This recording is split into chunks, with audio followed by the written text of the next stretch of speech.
$60,000 a year. That's the median wage in America. It's what most people call a comfortable middle-class salary.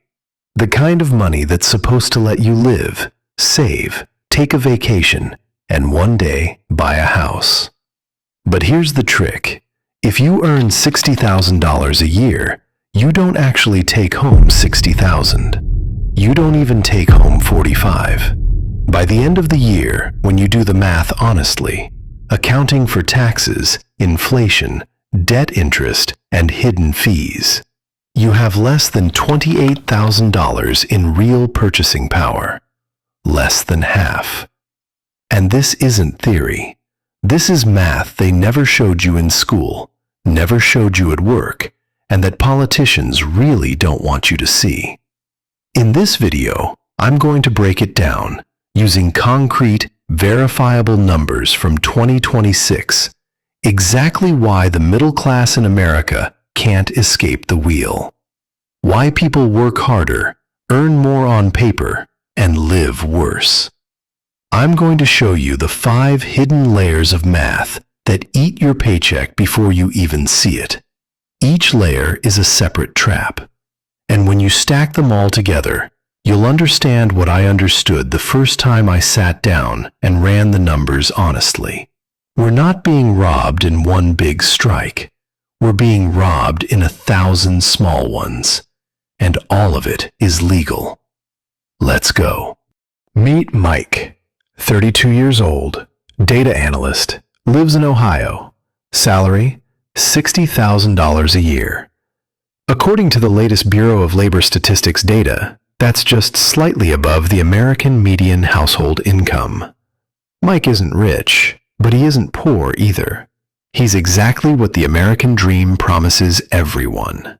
A stable job, a rented apartment, a car, a relationship, maybe a student loan he's still paying off. $60,000 a year. That's $5,000 a month before deductions. That's about $29 an hour if you divide by the standard 2,080 work hours a year.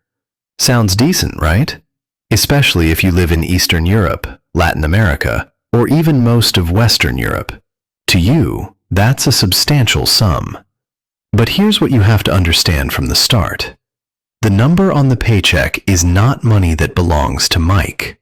That number is where the countdown begins. It's, effectively, the upper limit. From that number, the system starts taking, layer by layer, percentage by percentage, until what remains is whatever the government, the banks, and the corporations agree to leave him to live on. Now, I'm going to take that $60,000 and run it through 5 layers of reality. Each layer is a separate mechanism that operates legally, quietly, and almost invisibly. Individually, each one seems small. People will say, well, taxes are normal. Well, inflation is normal. Well, debt is your choice. But when you stack them together, you get a picture that's frankly disturbing. Because you suddenly realize the system is structured so that a person on the median salary will never, and I mean never, accumulate enough to break free. Not because he doesn't work hard, but because the math of the game is rigged against him. Remember the number, 60,000. Now let's start breaking it down. Layer 1. Taxes. This is the most obvious layer, and therefore the most insidious. Because everyone thinks they've already accounted for it. They haven't. In the US, there are 3 levels of mandatory wage deductions. First, the federal income tax. On the 2026 tax schedule for a single filer, the standard deduction is $16,100. That means out of $60,000, only $43,900 is actually taxable. Then, a progressive scale kicks in. The first $12,400 is taxed at 10%. That's $1,240. The remaining $31,500 falls into the 12% bracket, adding another $3,780. Total federal income tax, $5,020 a year. That doesn't sound bad, right? But we're just getting started. Next comes FICA, the payroll tax for Social Security and Medicare. 6.2% for Social Security, 1.45% for Medicare. 7.65% of your gross.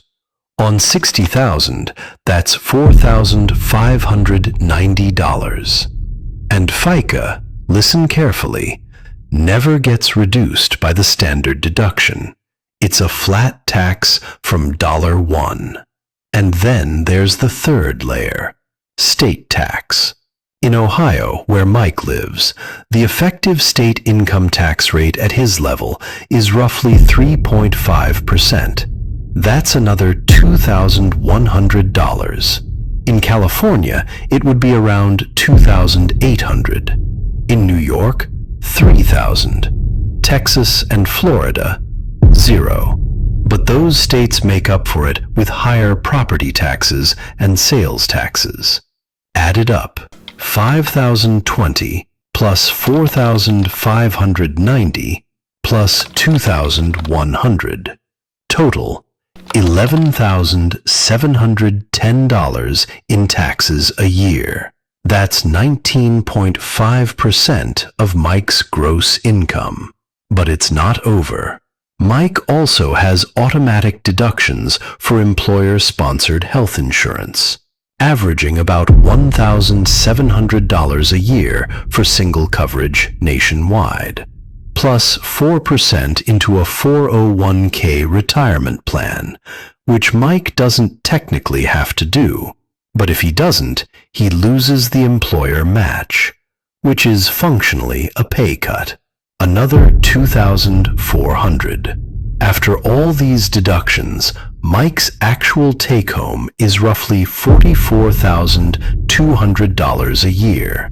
That means out of his promised $60,000, he sees 74% in his bank account. 26% disappears before he's even thought about buying bread. And here's where it gets interesting. Most people stop right there, at $44,000, and assume that's their money. That's the illusion, because taxes are only the first of 5 layers, and as you'll see, not even close to the worst. Layer 2, and this is my favorite, because nobody actually counts it. Inflation. When you hear on the news, inflation has dropped to 3%. You get the feeling things are under control, that prices have stabilized, that the government is handling it. That feeling is the central psychological trick of the entire system. Because official inflation, the Consumer Price Index, or CPI, is measured against a basket of goods that the government itself constructs. And that basket is engineered to make the number look smaller than your real life feels. Let me show you. From 2020 to 2026, 6 years, the official cumulative inflation by CPI is around 25%. That means the dollar you held in 2020 is worth about 75 cents today.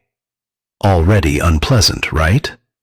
But wait, the real basket of what Mike actually spends money on every month tells a very different story. Over those same 6 years, groceries are up an average of 38%. Rent is up 30 to 50% depending on the region. Electricity and gas, 28%. Health insurance, 25%. Auto insurance, get this, 52%. Gasoline holds at about 30% above 2020 levels. When you weight the basket the way it actually hits a middle-class person, food, housing, transport, insurance, healthcare, you don't get 25% cumulative inflation.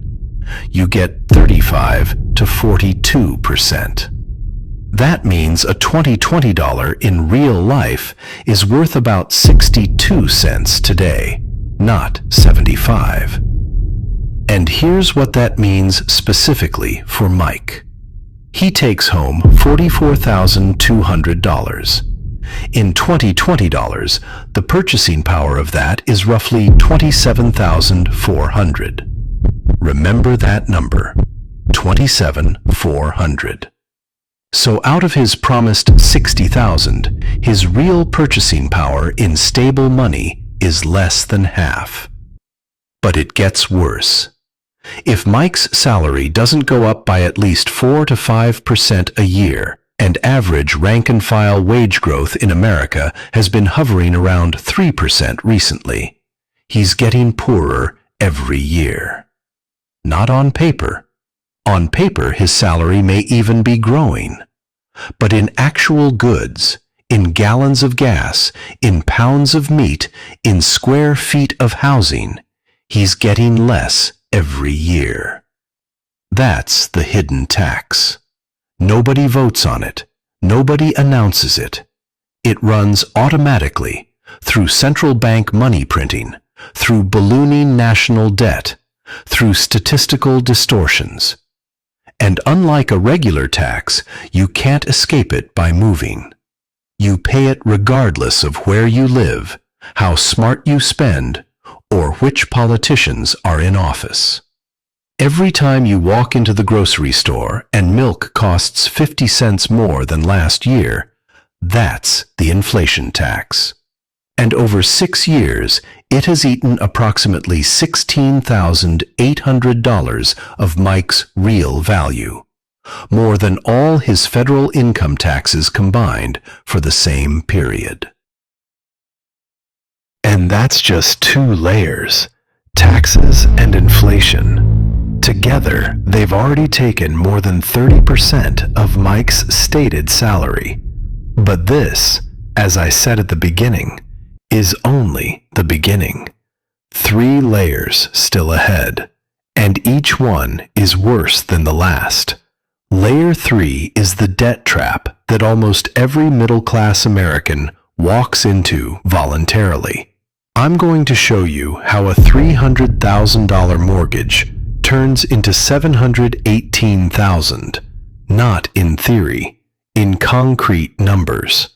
Layer 4 is the parallel asset economy, the one that's making the wealthy wealthier while you save in your savings account. I'm going to show you why the disciplined saver today loses money mathematically every single year. And Layer 5 is the most underestimated of them all. I call it death by 1,000 cuts. When you see how much it actually eats, you're going to go cancel half your subscriptions immediately. All of that in Part 2. If this math surprised you or made you angry, hit the like button right now. That's the strongest signal to the algorithm to show this truth to more people. And subscribe, because in Part 2, we get to the final number, the one I made this whole video for. And when you see it, you'll never look at your paycheck the same way again. See you in Part 2.